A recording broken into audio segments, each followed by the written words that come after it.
Je m'appelle Oraito, je suis designer. Ce qui m'intéresse dans ce métier, c'est la transversalité, de pouvoir exprimer mon travail et ma vision à travers différents projets.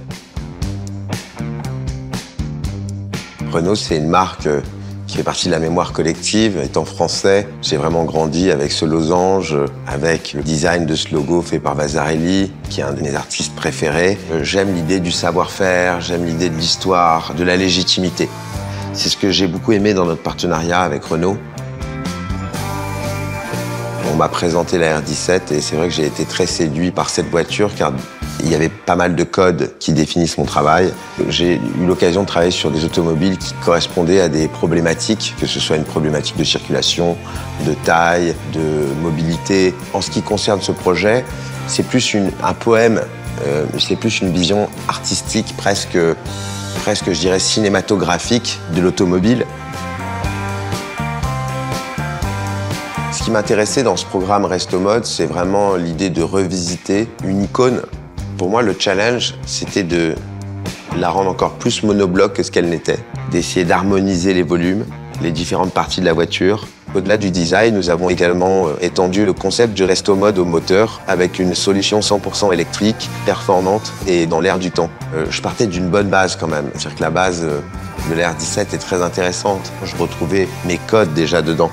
Donc il y avait juste à les simplifier, les magnifier, parfois les isoler, parfois les lier, parfois essayer d'enlever quelques éléments pour que ce soit plus qu'un élément. Donc de raccorder certaines fonctions, le tableau de bord, le volant, et un travail aussi sur les matériaux qui étaient cohérents avec mon univers et mon univers architectural. L'idée, c'est qu'il n'y ait pas de séparation finalement entre l'intérieur et l'extérieur. C'est ce que j'aime faire aussi souvent en architecture. Donc l'intérieur s'inspire vraiment de l'univers du salon finalement. On l'a rendu beaucoup plus domestique, moins automobile. C'était une première, j'ai adoré collaborer avec les équipes de chez Renault. C'est un travail d'équipe, mais là, c'est des grosses équipes. Il y a eu tout de suite une compréhension, une vision commune.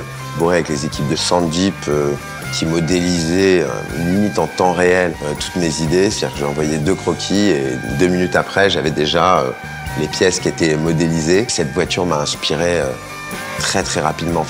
Et Gilles a adhéré, je dirais, de manière quasi automatique à la vision que j'avais sur cette voiture. Une voiture, ça peut prendre des années. Là, on est sur un temps de 6 mois. Il y a tout ce travail de réflexion et il y a aussi ce travail de peur où on se dit est-ce que c'est le bon choix? Là, on n'a pas ce temps-là. Donc, il faut pouvoir être assez direct et c'est assez stimulant comme manière de travailler. C'est la voiture d'un James Bond, mais un peu plus fun, un peu peut-être décalé, peut-être un James Bond qui porterait des pattes d'F et des chemises à fleurs.